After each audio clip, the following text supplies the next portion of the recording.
Hey, good morning, guys. It's Jamie. It is, I believe it's February 16th, I guess, right? Thursday, 2022.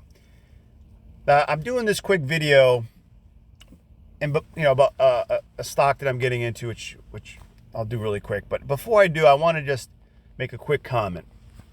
I'm not a YouTuber. I have a job.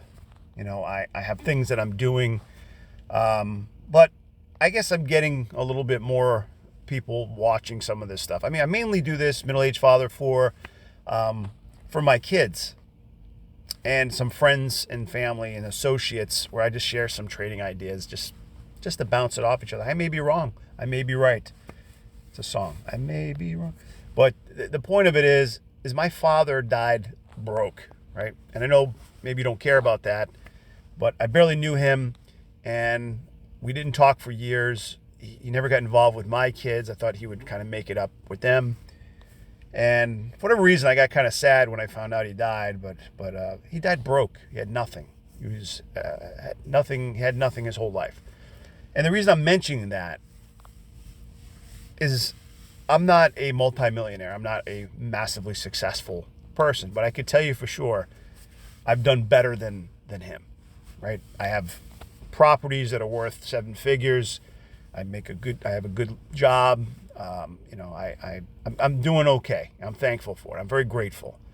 I can do better, right? But I'm doing better than Dad did.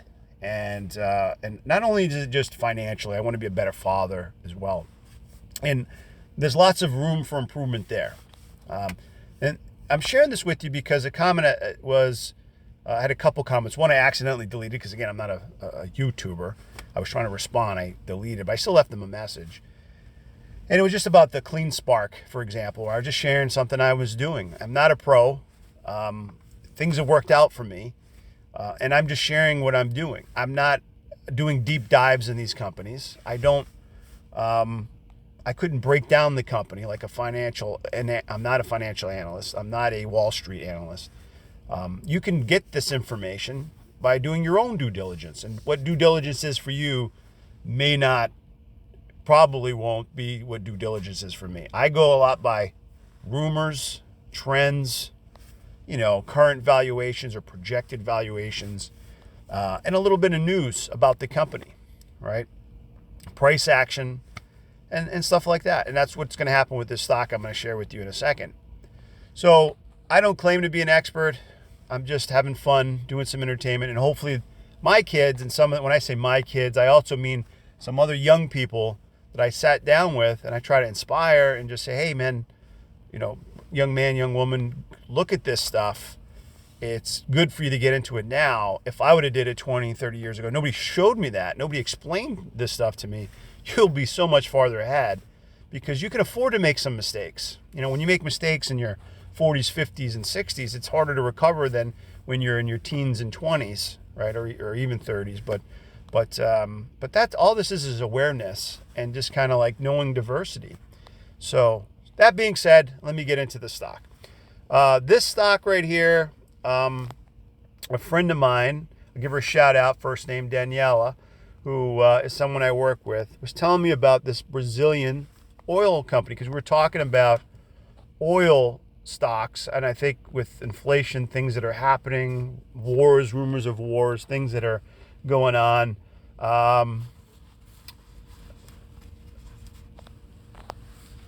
You know what? Before I get to this, wait, there's one last thing I want to say. So this company, in reference to what I was just saying, this company, which is Petróleo Brasileiro, I'm not saying it right because I'm not Portuguese, but this is a Brazilian oil company that's on the New York Stock Exchange. I don't know anything about this company.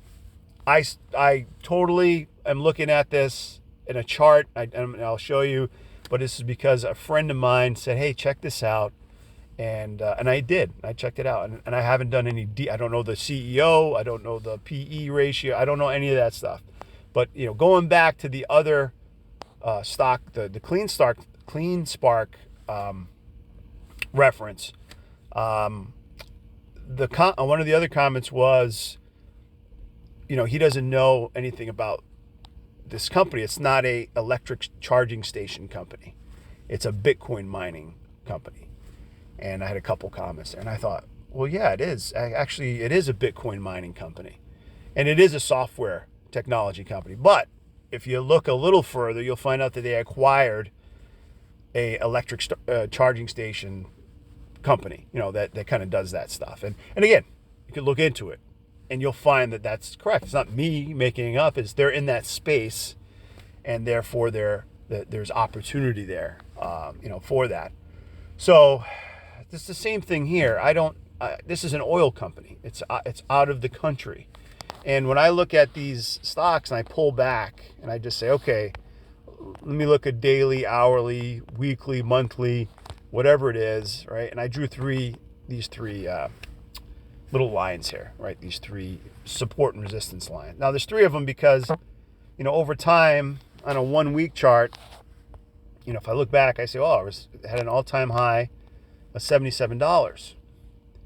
And, went down back when everything, at the lowest point in 2016, it was at $2, right? And then it pulled back again to $9 when we had the, right around here when the market tanked because of the COVID, right? 2020. Oh, I'm sorry, not there, right here. Went down to $4. Okay, even better. So back in March of 2020, the history shows that things plummeted like everything else and went down as low as $4. And previously, it had gone down to $2, but then it recovered all the way up to 17, back to $4. So now it seems like since then, the past few years, it has been kind of working its way back up to this previous, not all-time high, but $17, $18 resistance. And then if you go back further, on a monthly chart, you can see that it's going to probably retest that and, either fall back down depending what happens over the next coming months. And it's going to work its way one way or the other. It's either going to go work its way back up over 17 towards the 20. Let me just circle that. Nope. Right? Over here or over here. All right? It's going to break one way or the other over the coming weeks and months. So I'm like, I like an oil play. I can invest in some stuff, locally here. As far as Chevron and Mobil and things like that. But right now this stock is at $14. So $14.21. I could buy some shares. I could buy 10 shares. I could buy 100 shares. I probably wouldn't go more than that. And I could just hold them. And so here's how I look at things. I say, if I buy 100 shares of PBR, not to be confused with PB&J, if it goes up $1 or $2, I make $100 to $200 to park my $1,400 in that over the next coming weeks and months. Or I could go and buy an option contract, 1 or 2, depending which way I think it's going to go. And I could do what's called a strangle, right? Or a straddle. And basically say it can go one way or the other. So whatever way I make money is what I'll go with. I personally think that it probably will pull back because of the green candles. Usually a red candle is coming. I don't know if it'll pull back to $9. But you can see here that I drew, for me, previous where it's pulled back. There's been some, price action where it kind of levels off there. So I'm like, all right, so maybe it comes back to this line and then goes up. So they're just probabilities. I don't know. I'm not claiming, I'm not telling you to do this. I'm just saying this is what I'm doing. This is what I'm putting my money towards, and I'll see what happens. So I think what I would probably do is either sell a put and say, okay, if it gets to $14 or $13.5, right, even I can, between now and March 11th, I will collect a premium. So depending how far out I go, of course, that premium will increase. So I like this March 11th one because I can collect, let me see how many people are involved in this. 21. So there's not a lot of people involved in it, but there's 21 people saying that I'm willing to take that bet, so to speak. And the spread is 37 to 81 cents.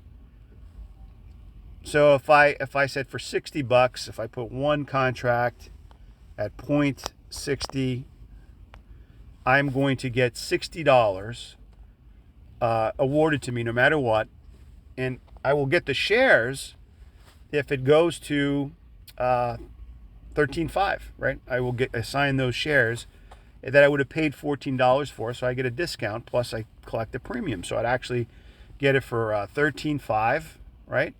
Plus the $60 credit, which I could average out, which I could figure that out really quick. $60 divided by 100 is 60 cents per share. So it's 13.5, right? Minus 0.60. Oops. Hold on. 0.60. I own those 100 shares for $12.90. Now, I would rather do that. It gives me more of an upside. But when it does go to 17, 18, which I think, on the grand scheme of things, when you look at it, this is again a monthly chart. Unless something happens, I think it will get back up to that previous level, over here of 20, 21, $19 at some point. So I don't mind throwing $1,200, $1,300 into that and sitting on it and hoping to make a 20, 30% return or better. So, but that's me. That's what I'm thinking. I could go the opposite way, and I could just say, all right, well, what if I just buy a put for $91 or so, and if it goes back down to $13, I would make some money. But it has to go to $13.59 for me really to make any money. Say you're at the $14.5 strike price at $91, it has to go to $13.59 for me to start making money. And I don't know if it will go back to $9 or $10, but that's part of the game. All right, and strategies. It's just probabilities. And then furthermore, you could just, let me get out of that, you could buy a call if you don't want to just buy the shares. And if I said, okay, I'd like to own this company, I think that it's going to get back to $20 at some point. All right, so do I think it'll get to $20 by 2023? All right, so if I bought it at $15, it's going to cost me $132 to buy almost a year out contract, for a $15 call. If I want to be just slightly out of the money, or I could get the $12 call and pay about $150 more per contract, right? 14 versus 16.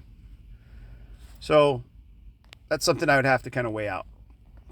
I haven't made a final decision yet. That's just what I'm going to do today when the market opens, is decide if I want to do a put or call, or do I just want to buy the shares. I haven't decided that yet.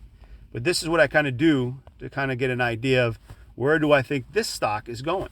Do I want to get in the game? Do I want to get into the price action of this? Do I think there's an upside? Is there a chance for me to make money, either short term or long term, if I was going to park some money? And I do think there is. But this is just how I do my stuff. Like, somebody might do a deeper dive and look more into this company and why it should or shouldn't be a place to put your money. But let me just see here. If I thought about a year out, I'm looking at this. So for when this dropped down, that's way back. That's back in 2016 versus over here, that was back in 2020.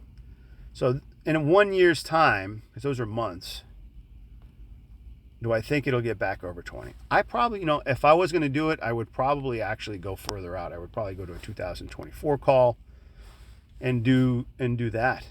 $16, yeah. I think I'd feel safer. For a $174 contract, again, you could buy one, you could buy two. For a $15 call, or at 174, or a $12 call even, for an extra $100 for 2 years almost, right? Might be a safer play. And then when you click these and you just want to say, okay, let me look how many people are involved in that one. You got 14,000 people, wow, interested in that. I mean, that's probably a better indicator of getting filled. And the spread is a little tighter. Still kind of a wide spread right there. Anyway, just food for thought, stuff to think about. That's what I got going on today. And overall, I did 15 minutes there. You know what? I'll let it stand because I kind of rambled a little bit in the beginning. So I'll see you guys soon. I hope you have a great Thursday going into the weekend and the market close. Thanks for listening. See you next time.